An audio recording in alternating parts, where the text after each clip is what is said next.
साथ हैं। अबा बाबुल आगे बढ़ो, हम तुम्हारे साथ हैं। अबा बाबुल आगे बढ़ो, हम तुम्हारे साथ हैं। जिंदाबाद जिंदाबाद। तिकीट मिळलीच या तिकीट मिळायला पाहिजे. एक कार्यकर्ता आहे, गेले 40 वर्ष शहरात काम करतोय, 30 वर्ष पुणे महानगरपालिकेत नगरसेवक आहे आणि माझी पक्षाकडं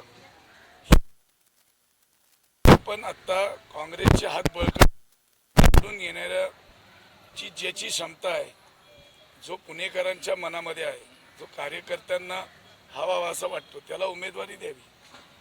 पण एकीकडे पक्ष तुम्हाला कुठे ना कुठे डावलायचा प्रयत्न करते. 6 वेळा तुम्ही नगरसेवक असून सुद्धा उपमहापौर देखील पदावर तुम्ही निवृत्त होते, त्यानंतरही तुम्हाला पक्ष कुठे ना कुठे हे डावलण्याचा प्रयत्न चालू आहे. मग त्याच्यावर काय सांगा? तर पक्ष डावलण्याचं म्हणजे वरिष्ठांपर्यंत काही लोक ही सगळ्या व्यथा पोचवत नाहीत की पुण्यामध्ये सक्षम उमेदवार आहेत. आता आम्ही सगळ्यांनी उमेदवारी मागितली, फक्त काही लोकांची जे टीम तयार करतात आणि ती त्यांची नावं पोचवली जातात. त्यामुळे आता वरिष्ठांनी जातीने लक्ष घालण्याची गरज आहे आणि मला वाटतं वरिष्ठ मला न्याय देतील. तुम्ही तुमची भूमिका मांडलेल्या आहेत पक्षासमोर, तरीही पक्ष तुम्हाला डावलतोय. तुमची भूमिका काय असणार आहे? नाही, जर तरवर राजकारण नसतं. पक्ष मला 100% मला न्याय देईल, मला खात्री आहे. कारण पुणेकरांचाच मागणी आहे. पक्षाला आत्ता संकटकाळी निवडून येणारे उमेदवार पाहिजेत आणि माझ्यात ती क्षमता आहे.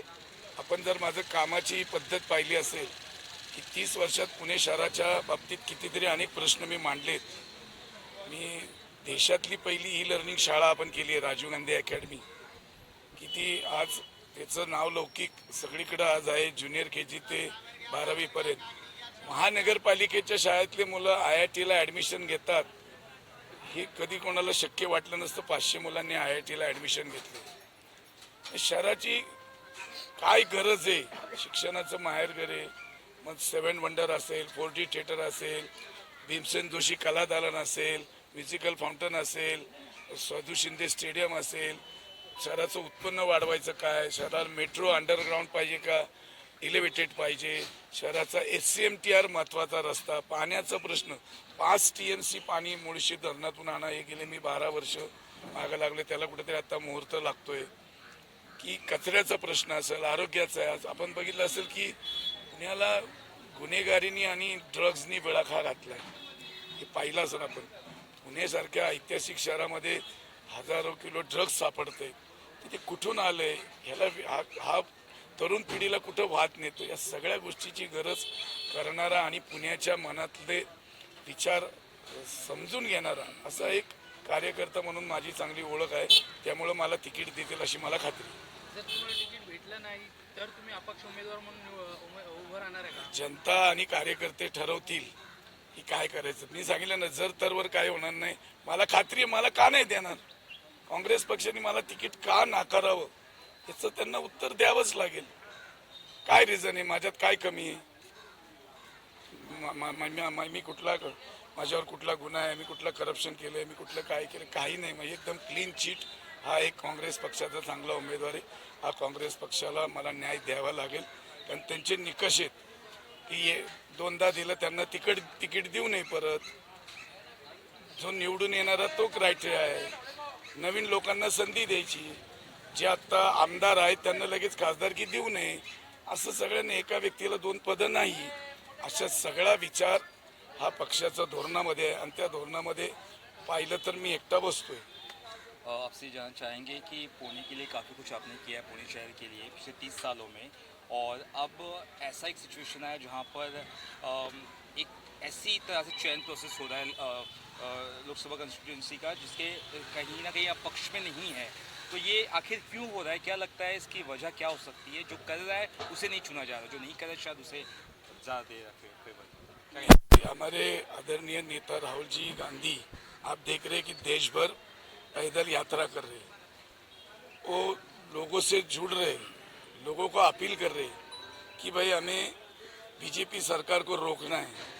अगर रोकना है तो जो ऑब्जर्वर यहाँ पे उन्होंने अपॉइंट किए, हमारे प्रांत अध्यक्ष है, हमारे महाराष्ट्र के और वरिष्ठ नेता लोग हैं, जो कांग्रेस के वरिष्ठ नेता लोग हैं, हमारे आदरणीय खड़गे साहब जी है, उनको अभी कहा ना कहा ये सब बातें सोचकर उम्मीदवार देना चाहिए, तो ही हम भारतीय जनता पार्टी को रोक सकते हैं। और आपने ये भी कहा कि पुणे की जनता डिसाइड करे वो ज़्यादा बेहतर होगा। ये कितना ज़रूरी है कि जनता जो चुने वो ज़्यादा बेहतर है, क्योंकि नहीं तो एक लॉन्गर रन में भी गड़बड़ी हो सकती है। अब अभी हम आज जिनकी पुण्यतिथि हम कर रहे हैं, यशवंतराव चौहान, उस जमाने में ऑब्जर्वर जब आते थे तो वो जनता का वोट लेते थे, उनको पूछते थे, जनता के अंदर जाके पूछते थे कि भाई आपको कैसा कैंडिडेट चाहिए, कौन सा कैंडिडेट चुन के आ सकता है। वैसा आज मैंने वही मांग की है कि भाई लोगों से पूछो, जनता से पूछो, कांग्रेस के कार्यकर्ता से पूछो और आप डिसाइड करो कि कौन चुन के आएगा, उसको देना है। आज तो कांग्रेस की जरूरत है अच्छे कैंडिडेट देने की। अगर हमें रोकना है 400 पार ये आंकड़ा बार बार आ रहा है, तो मैं दावे के साथ करता हूँ वो 400 पार होने के लिए मैं नहीं दूंगा, मेरा एक सीट तो पक्का चुन के आएगा। एमपीसीसी को भी आपने लेटर लिखा है इस बारे में, और साथ ही साथ आप ये भी कह रहे हैं कि अगर सही तरह से चयन नहीं किया गया तो जो विरोधी पक्ष है वो भारी पड़ेगा और कहीं ना कहीं नुकसान पार्टी को ही होगा, ऐसा भी कुछ पक्का। जो अगर अभी तक जो सामने रिजल्ट आए 2-3 बार पूना के लिए, वो अच्छे तरह से नहीं आए।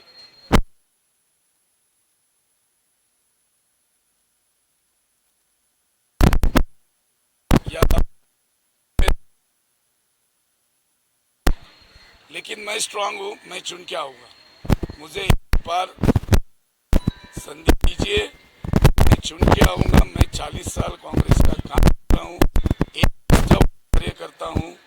मैंने आज तक किसी पार्टी में कोई इधर उधर मैं कभी गया नहीं हूँ। तो आप मुझे संधि दीजिए। मेरे वरिष्ठ नेता राहुल जी से रहेंगे, खड़गे जी रहेंगे, हमारे नाना पटोले रहेंगे, तो सभी को मैं बोलूंगा हाथ जोड़ के कि आप मुझे संधि दीजिए, तो मैं लोकसभा का चुनाव पुणे से जरूर जीतूंगा और इसका रिजल्ट का परिणाम आने वाले सब जिला में, महाराष्ट्र में अच्छा ही दिखाई देगा, ये मुझे कॉन्फिडेंस है। मैं मेरे सहयोगी पार्टी भी लोग बोल रहे कि अबा बाबुल को दो, वो भी कह रहे कि सहयोगी जो हमारे अभी हमारे साथ है, शरद पवार जी साहब राष्ट्रवादी के अध्यक्ष और उद्धव जी ठाकरे शिवसेना ठाकरे गठ के अध्यक्ष, उनसे भी मैं मिला हूँ। उन्होंने भी कहा है कि आप जैसे कैंडिडेट को देना चाहिए। ये लेकिन पार्टी का अंतर्गत मामला है, लेकिन हमसे पूछा तो हम आपका नाम लेंगे। यहाँ पे लोगों में भी ये दिखाई गया कि आपको अगर टिकट मिले या नहीं मिले तो क्या हो सकता है, उसके मुताबिक जो कि विधायक है जिन्होंने टिकट की मांग की है, वो भी कहीं ना कहीं इस रेस में दिखाई दे रहे हैं। तो ये टिकट उनको मिलेगा तो उनके बाद आपकी क्या राय रहेगी? फिर अभी पार्टी का जो धोरण है,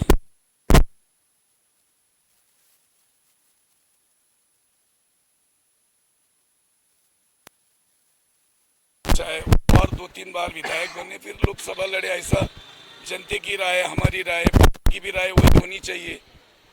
तो वो हमारे साथ ही है, वो हमको छोड़ के किधर जाएंगे नहीं। और अगर विधायक है और हमको अगर आज हम लड़ना चाहते हैं, हम 40 साल काम कर रहे, तो हमको संधि देना चाहिए। जिनको दिया है, जो इम्तिहान में बैठे लेकिन पास नहीं हो गए, तो बार बार वही लोगों को देने से फायदा क्या है?